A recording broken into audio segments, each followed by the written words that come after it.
کی ایک بات کر پھر میں اپنی گفتگو ختم کرتا ہوں۔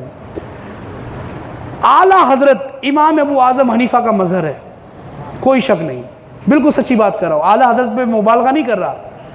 اعلیٰ حضرت کو وہ چیزیں امام اعظم سے حصے میں عطا ہوئی کہ جو ذہانت امام اعظم کے پاس ہے اس کا حصہ اعلیٰ حضرت کو بھی عطا ہوا ہے، ہر کسی کو عطا نہیں ہوتا۔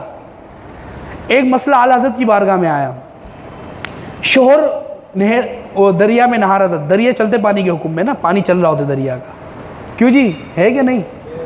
دریا چلتے پانی کے حکم میں نا، وہ تو چل رہا تھا۔ تو اعلیٰ حضرت نے اعلیٰ حضرت کے پاس ایک سوال آیا، ایک شوہر گیا ڈبکی ماری دریا میں نہا رہا تھا، بیگم کھڑی تھی، بیگم نے کہا مجھے بھی نہانا ہے، اس نے کہا پاگل عورتیں دریا میں نہیں نہاتی، بولا نہیں مجھے بھی نہانا ہے۔ اب وہ عورت تھی ضدی، اس نے ضد کر لی، نہیں میں نے بھی نہانا ہے۔ اس نے کہا اگر تو نے اس پانی میں کودی تو تجھے طلاق۔ اب اس نے نہانا تھا، ضد کر لی، اب اس نے جھپ مار لی پانی میں، اب کیا کرے، طلاق ہوئی یا نہیں ہوئی؟ اب وہ سارے علماء کے پاس گیا، کہا بھئی طلاق ہو گئی، سیدھا سا مسئلہ ہے، پانی میں کہا تھا اس پانی میں مت کودنا، لفظ کیا تھا اس پانی میں مت کودنا، اس نے جھپ ماری، طلاق ہو گئی، سب علماء نے لکھ کر دے دیا۔ اب وہ بریلی شریف اعلیٰ حضرت کے پاس پہنچا، اعلیٰ حضرت نے کہا آپ کی بیوی کو طلاق نہیں ہوئی۔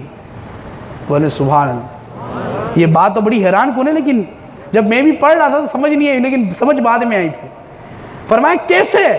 فرمایا وہ ایسے، بات دراصل یہ ہے کہ اس نے کیا کہا، جب وہ ہندوستان کے سارے علماء آئے اعلیٰ حضرت کے بعد، بولا حضور آپ کیسے کہہ رہے طلاق نہیں ہوئی؟ بولا اس نے کیا کہا اس پانی میں مت کودنا۔ بولا جب اس نے کہا نا اس پانی میں، اور جب وہ کودی تو بولا وہ پانی بہہ کے آگے چلا گیا تھا، وہ دوسرا پانی آ چکا تھا۔ تو یہ اعلیٰ حضرت ہے، وہ امام اعظم، اور امام اعظم کے صدقے ہمیں ملا مجدد اعظم، رسول ملا وہ رسول اعظم، طریقت کا جو غوث ملا وہ غوث اعظم، تو پھر جہاں میں کیوں نہ کہے سنی مسلمانوں میں ہے سب سے اعظم۔ وآخر دعوانا الحمدللہ رب العالمین۔